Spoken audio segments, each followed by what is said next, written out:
Assalomu alaykum aziz tomoshabinlar. Bugun darsimiz sizlar bilan PowerPoint dasturida qanday qilib yozuvni ichiga animatsiya qo'yib chiqishni ko'rib chiqamiz. Mana ko'rib turganingizdek animatsiya qo'yib chiqishni ko'ramiz. Demak, uning uchun chiqamiz. Ikkinchi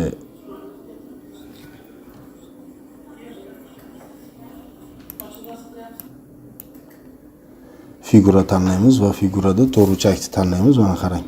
Hozir buni joylashtirib olamiz. Mana shu yerda mana figura bo'limini tanlaymiz va tanlangan figurada birinchi navbatda glavniyda bor yoki stavka bo'limida bor. Qarang. Ikkinchi uslub esa stavka bo'limida bor. Mana figura bo'limlar. Biz mana shu figura bo'limidan farqi yo'q, qaysida ishlasangiz ham glavniyda bo'ladimi, stavkada bo'ladimi, mana to'rtburchak tanlab olamiz. Ekranga, ya'ni listga mos kelgan holatda tanlab olamiz. Rangi qanaqa bo'lishidan qat'iy nazar tanlab olamiz va o'sha figuraning ichiga kirsak, mana tekst yozadigan bor. Nadpis deb yozilgan, o'sha yerda bir chekkaga Sirdaryo deb yozamiz. Bo'lmasa boshladik. Sirdaryo yozuvini yozdik. Uni kattartirib qo'yamiz va markazga qo'yib, mana qarang, ilgisini qalinroq qilamiz yozuvni yoki boshqa shrift tanlasak ham bo'laveradi. Kattartiramiz. Standart bo'yicha kattartirdik. O'rtaga olib kelib olishimiz kerak. Hammasini katta harflarda qilishimiz kerak. Mana yana kattartirib joyini silishtirib qo'yamiz.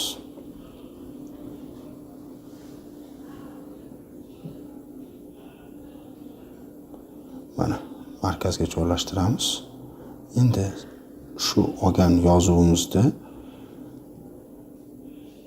yaxshilab mana uni birgalikda mana bu yerga yozamiz. Mana Ctrl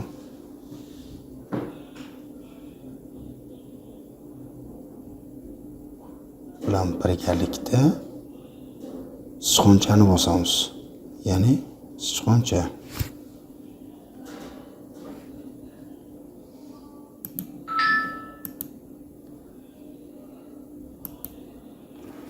Sichqonchani bosamiz. Ya'ni belgilangan holatda bo'lish kerak ikkalasi. Mana bajarib ko'ramiz buni. Birinchisini belgilab, ikkinchisini bossak bo'ladi. Ko'rdingizmi? Endi o'sha belgilaganimizga format figura bo'limiga o'tamiz. Format figura esa update figuraga o'tamiz. Mana update figura bo'limiga o'tamiz. Bu yerda tanlaymizda update'ni mana gruppa bo'yicha belgilab olamiz. Gruppa bo'yicha belgilaganimizga bizga mana shunday holatda bo'ldi. Ya'ni uni u yoqqa siljisak ham gruppa holatda bo'ladi. Endi buni biz orqasiga video qo'yamiz. Mana video qo'yish uchun video bo'limiga kiramiz. Stavkadan video bo'limiga kiramiz. Biz oldindan tayyorlab qo'ygan okeanni tanlaymiz va stavit bo'limini bosamiz.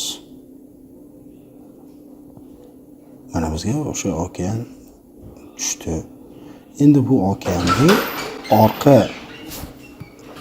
anaga o'tkazdirib yuborish uchun, fonga o'tkazdirib yuborish uchun na zadniy planni belgilaymiz. Na zadniy plan tanlaganimizda mana shunday holatda chiqadi. Endi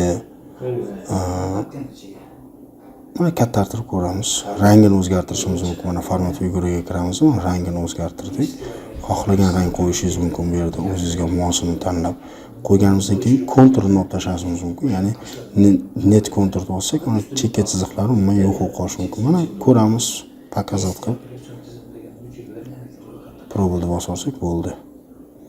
Mana bizga yozuvimiz orqasida okean harakatlanib turibdi. Demak,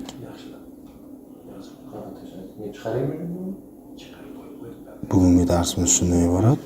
Sog' bo'lasiz.